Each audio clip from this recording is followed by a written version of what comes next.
बातमी अमेरिकेतून आहे। अमेरिकेमध्ये राष्ट्राध्यक्ष डोनाल्ड ट्रम्प आणि एलन मस्क यांच्या विरोधामध्ये जनता रस्त्यावर उतरली आहे। अमेरिकन प्रशासनाविरोधात बोस्टनमध्ये हजारो लोक रस्त्यावर उतरले। ट्रम्प यांची धोरणं आणि एलन मस्क यांच्या वाढत्या प्रभावाविरोधात अमेरिकेची जनता आक्रमक बनली आहे। ट्रम्प आणि मस्क विरोधात अमेरिकेची जनता रस्त्यावर। डोनाल्ड ट्रम्प आणि एलन मस्क यांच्या धोरणांच्या विरोधात अमेरिकन नागरिक रस्त्यावर उतरले।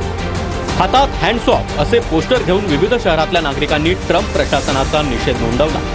सरकारी नोकऱ्यांमध्ये कपातीचा निर्णय, देशाची अर्थव्यवस्था, मानवाधिकार आणि टॅरिफ धोरण या मुद्द्यांवर अमेरिकेचे नागरिक आक्रमक बनले आहेत। काही दिवसांपूर्वी अमेरिकेतल्या सरकारी जमिनींचं व्यवस्थापन आणि माजी सैनिकांची काळजी घेणाऱ्या कर्मचाऱ्यांमध्ये मोठी कपात करण्यात आली।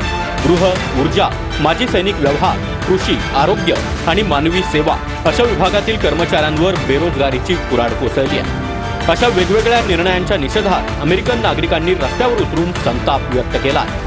डोनाल्ड ट्रम्प आणि एलन मस्क ज्या पद्धतीनं देश चालवत आहेत त्याचा नागरिकांनी निषेध व्यक्त केला। डोनाल्ड ट्रम्प यांच्या प्रशासनानं घेतलेल्या धोरणांचा विरोध करत निदर्शकांनी आर्थिक धोरणांवर चिंता व्यक्त केली आहे। डोनाल्ड ट्रम्प जगाला जागतिक मंदीकडे ढकलतायत असंही आंदोलकांचं म्हणणं आहे। नागरी हक्क संघटना, कामगार संघटना, वकील संघटना यांच्यासह 150हून अधिक संघटना 1200 ठिकाणी रस्त्यावर उतरल्याचं दिसतंय।